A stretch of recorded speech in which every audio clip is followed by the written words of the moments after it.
আমাক দায়িত্ব দিছে আল্লাহ পাকে ৰমজান গুচি যোৱাৰ পিছত তোমালোকৰ প্ৰথমটো দায়িত্ব হ'ব ৰমজানত আৰ্জিত যিমানবোৰ পুণ্য যিমানবোৰ সওয়াব আৰু যিমানবোৰ আমল কৰা হ'ল এই আমলবিলাকক যাতে নষ্ট হ'বলৈ দিয়া নহয় এই আমলবিলাক আৰু সওয়াববিলাকক যেন বৰবাদ হ'বলৈ দিয়া নহয় এক হিফাজত কৰাৰ দায়িত্ব আপোনাৰ প্ৰথম আৰু প্ৰধান দায়িত্ব আল্লাহ পাকে মিছাল দি উদাহৰণ দি বুজাইছে সেইজনী তিৰোতা ওয়ালা তাকুনু কাল্লাতি নাকাদাত গাজলাহা কদাপিও তোমালোকে সেইজনী তিৰোতা মহিলাৰ দৰে নহবা যিজনী খুঁটাবিলাক পকালে আৰু পকোৱা হোৱাৰ পিছত খুঁটা মেৰিওৱা হোৱাৰ পিছত নিজ হাতে তাক আকৌ নষ্ট কৰি পেলালে যদি নষ্টই কৰিব লাগে তেন্তে খুঁটাবিলাক ইমান কষ্ট কৰি পকোৱাৰ কি দৰকাৰ আছিল কি জৰুৰত আছিল তদ্রুপ আল্লাহ পাকে আমাক পেগাম দিছে মেসেজ দিছে বান্দা হে বহু কষ্ট কৰি ৰমজান মাহত আমল কৰিলা সওয়াব হাসিল কৰিলা পুণ্য অৰ্জন কৰিলা এতিয়া ৰমজানৰ পিছত তোমালোকে অপকৰ্ম কৰি ৰমজান মাহত কষ্ট কৰি কৰা আমলবিলাক বৰবাদ নকৰিবা বৰবাদ কিহৰ দ্বাৰা হয় ৰমজানৰ পিছত কৰা অপকৰ্মৰ দ্বাৰা বদ আমলৰ দ্বাৰা এইটো আমাৰ প্ৰথম আৰু প্ৰধান দায়িত্ব আৰু যদি আমি ইয়াক ৰমজানত যেনেকুৱাকৈ আমল কৰিলোঁ ৰমজানত যেনেকুৱাকৈ আমি সওয়াব পুণ্য অৰ্জন কৰিলোঁ ইয়াক যদি হিফাজত কৰি ৰাখি আমি আল্লাহৰ ওচৰলৈকে ঘূৰি যাব পাৰোঁ তেন্তে নিঃসন্দেহে আল্লাহ পাক ৰব্বুল ইজ্জতে নিজে এলান কৰাতকৈ বহু বেছি পৰিমাণে আমাক পুৰস্কাৰ দান কৰিব দ্বিতীয়টো দায়িত্ব হৈছে হিদায়ত পোৱাৰ পিছত পথভ্ৰষ্টতাক আকোৱালি নলোৱা হিদায়ত আমি লাভ কৰিছোঁ ইমান আমি আনিছোঁ ইমান অনাৰ পিছত বেইমান হৈ নোযোৱা এইটো আমাৰ দ্বিতীয় দায়িত্ব ৰমজানৰ পিছত হিদায়ত পোৱাৰ পিছত বলদি ইয়াৰ অৰ্থ কি মতলব কি আমি যেতিয়া ৰমজান মাহ পাইছিলোঁ তেতিয়া আমি হিদায়তৰ বহু বেছিখিনি অংশ আমি লাভ কৰিছোঁ ৰমজান মাহ যেতিয়া গুচি গ'ল অথবা ৰমজান মাহৰ আগৰ যিটো আমাৰ অৱস্থা আছিল আৰু ৰমজান মাহৰ অৱস্থা ইয়াৰ মাজত আকাশ পাতাল পাৰ্থক্য দেখিবলৈ পোৱা যায় ৰমজান মাহত আমি হিদায়ত বেলেগ মাহতকৈ বেছি পাইছিলোঁ বাবে ফৰজ নামাজটো দূৰৰ কথা আমি বহুতেই তাহাজ্জুদ পৰ্যন্ত পঢ়াৰ সৌভাগ্য লাভ কৰিছোঁ যেতিয়া ৰমজান গুচি গ'ল তাহাজ্জুদটো দূৰৰ কথা ফৰজ নামাজ পঢ়াৰো সৌভাগ্য নাইকিয়া হৈ থাকিল তাৰমানে ৰমজান মাহত আমি হিদায়ত বেছি পাইছোঁ আল্লাহৰ ৰহমত আমি বেছি লাভ কৰিছোঁ এই যে আমি হিদায়ত লাভ কৰিলোঁ ৰহমত বেছিকৈ লাভ কৰিলোঁ এতিয়া লাভ কৰা ৰহমতখিনিক নিজৰ মাজৰ পৰা ওলাই যাবলৈ নিদিয়া ইয়াক সংৰক্ষণ কৰা হিফাজত কৰা আপোনাৰ দ্বিতীয়টো দায়িত্ব ৰমজান মাহত আমি হিদায়ত পাইছিলোঁ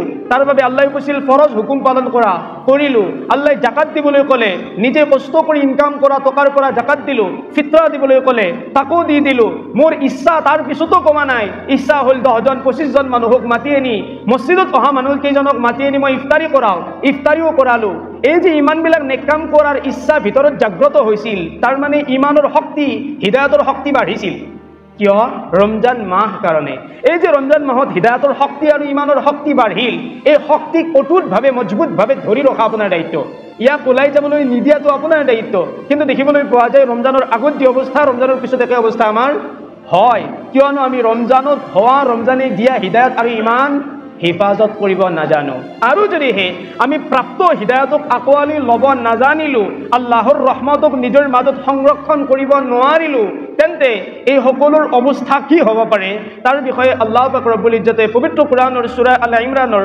106 নম্বৰ আয়াতত এলান কৰি কৈছে ইয়াউমা তাবিয়াদ্দু উজুহ কিয়ামতৰ দিনাখন দেখা পোৱা যাব বহুতক তাবিয়াদ্দু উজুহ যে সিহঁতৰ মুখমণ্ডল বহুতৰ মুখমণ্ডল সুন্দৰ চাকচিক্য উজ্জ্বল হৈ জিলিকি আছে বিপৰীতে আৰু কিছুমানক এই ধৰণে দেখিবলৈ পোৱা যাব ওয়াতাসওয়াদ্দু উজুহ যিসকলৰ মুখমণ্ডল খুব ভয়ংকৰ কলা কুৎসিত অন্ধকাৰময় হৈ পৰিছে পিছৰ অংশত আল্লাহে ক'লে ফামাল্লাযিনা সুৱাদ্দাত উজুহুহুম আৰু যিসকলৰ মুখমণ্ডল কলা বৰণৰ হৈ যাব আল কাতৰা সদৃশ হ'ব কয়লাৰ দৰে বৰণ হ'ব অন্ধকাৰ হ'ব এই সকলক উদ্দেশ্যি কোৱা হ'ব তোমালোকৰ মুখমণ্ডল এই কাৰণেই কলা পৰি গ'ল আল কাতৰা হৈ গ'ল তোমালোকৰ মুখমণ্ডল অন্ধকাৰ হৈ গ'ল কিয়নো আকাফাৰতুম বা'দা ঈমানিকুম তোমালোকে ইমান অনাৰ পিছতো কুফৰিক ইখতিয়াৰ কৰিছিলা হিদায়ত পোৱাৰ পিছতো পথভ্ৰষ্টতা গুমৰাহিক আকোৱালি লৈছিলা তাৰ বাবে ফাযুকুল আযাব বিমা কুনতুম তাকফুৰুন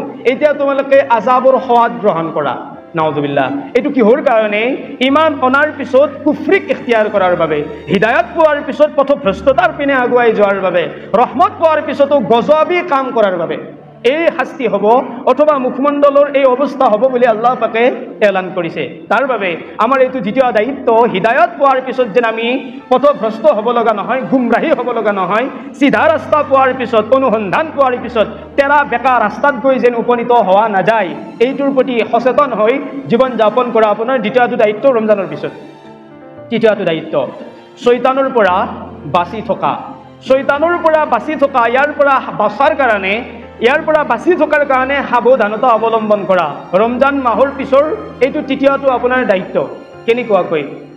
পবিত্ৰ কুৰানৰ সূৰা ফাতিৰৰ 6 নম্বৰ আয়াতত আল্লাহ পাকে এলান কৰিছে, ইন্নাশ শাইতানা লাকুম আদুৱ্বুন, নিশ্চিতভাৱে শয়তান তোমালোকৰ শত্ৰু, ফাত্তাখিযুহু আদুৱা, গতিকে তোমালোকে শয়তানক শত্ৰু বুলিয়েই গণ্য কৰিবা, শত্ৰু বুলিয়েই ভাবিবা। কিয়? ইন্নামা ইয়াদউ হিজবাহ, এই শয়তানে নিজৰ দলবিলাকক ইয়াদউ দাৱাত দিয়ে, মাতে, আহ্বান কৰে নিজৰ ফালে, লিয়াকুনু মিন আসহাবিস সাঈৰ, যাতে জাহান্নামত তেওঁলোকৰ সংগ বনাই ল'ব পাৰি আপোনাকো। এইকাৰণে আপোনাকো শয়তানে শয়তানী কুকৰ্মৰ পিনে মাতিব। যদিহে আপুনি শয়তানক শত্ৰু বুলি ভাবে তেতিয়াহ'লে নাযায়, আৰু যদি আপুনি বন্ধু বুলি ভাবে তেতিয়াহ'লে আপোনাৰ অজানিতে আপুনি শয়তানৰ পিনে গুচি যাব, গমেই নাপাব।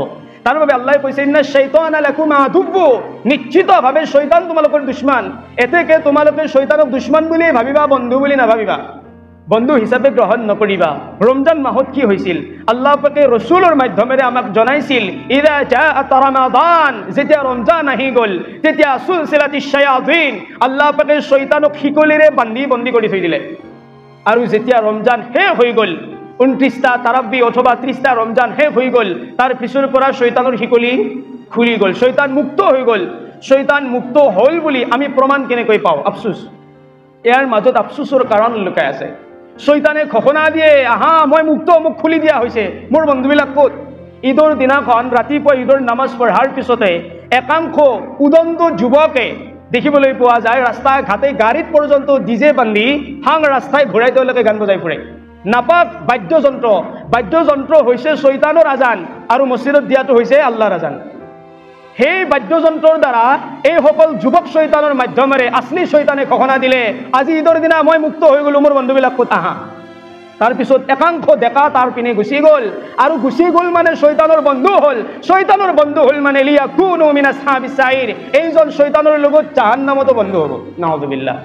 চাওক কিমান ভয়ংকৰ, শয়তানে আমাৰ দ্বাৰা ঘোষণা দিছে।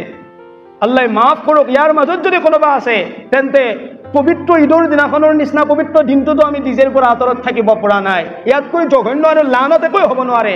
ঈদৰ দিনা নামাজ পঢ়িছোঁ, পঢ়াৰ লগে আল্লাহ এলান কৰিছিল, বান্দা হে মই ৰোজা ৰাখিব কৈছিলোঁ, ৰাখিলা, মই নামাজ পঢ়িব কৈছিলোঁ, পঢ়িলা, তাৰাবি আদায় কৰিব কৈছিলোঁ, তাৰাবি আদায় কৰিলা, বান্দা মই খুশ হৈ গ'লো, ঈদৰ নামাজ পঢ়িলা, ঘৰত যোৱাৰ আগতে এলান শুনা, তোমাক মাফ কৰি দিয়া হ'ল, সুবহানাল্লাহ। কিন্তু ঘৰলৈ ঘূৰি আহিয়ে শয়তানক আকৌ আঁকোৱালি লোৱা হ'ল।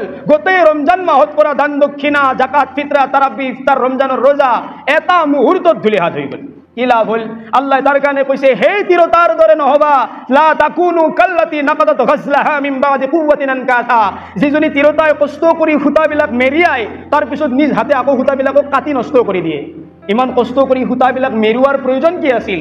যদি তোমালোকে ৰমজান মাহত কষ্ট কৰি ইমানবোৰ আমল জমা কৰিলা, সব অৰ্জন কৰিলা, ৰমজানৰ পিছত যদি তাক আৰু বৰবাদেই কৰিবৰ আছিল, তেন্তে ইমান কষ্ট কৰি ৰমজানত ইমান আমল কৰাৰ কি প্ৰয়োজন আছিল? এয়া কেতিয়াও বুদ্ধিয়কৰ কাম আৰু মুমিনৰ কাম নহয়।